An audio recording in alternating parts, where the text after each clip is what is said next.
Hello guys, हेर्नु यहाँ धेरै फलहरू छ। फलहरूको गाछीहरू, रुखहरू ल तपाईलाई देखाइरहेछु। यहाँ छ स्वीट पोटैटो छ, स्वीट पोटैटो। अनि यो भेजिटेबलहरू छ। अनि यो के फलको गाछी हो नाम त जान्दैन, तर फलेको छैन। यहाँ छ कटहरको गाछी, तर यो फलेको छैन। यहाँ हेर्नु, यो जम्बुको गाछी हो। जम्बु तर धेरै फलेको छ। अब पाकेको त छैन, तर धेरै फलेको छ। काँचो काँचो छ। म अलि पाकेको हेरेर म एउटा टिप्छु, दुईटा खानको लागि।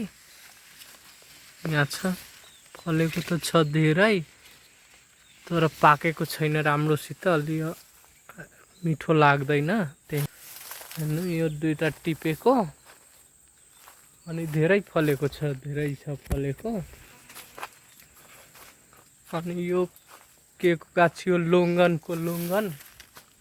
लोङ्गन चाहिँ फरे छैन अहिले, यसको सिजन छैन, त्यही भएर फलेको छैन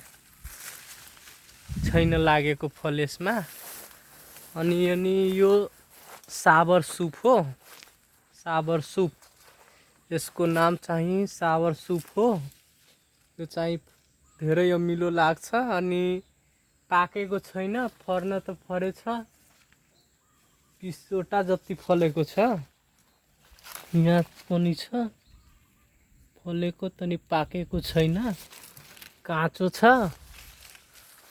अनि केरा त धेरै छ, केराबारी छ। यो पनि लोङ्गनको गाछी हो, लोङ्गन फरे छैन, त्यत्तिकै छ, सिजन छैन, त्यही भएर। यो फलको नाम हो चिकु। अनि यो फलेछ, हेर्नु कति राम्रो हो। धेरै फले छैन,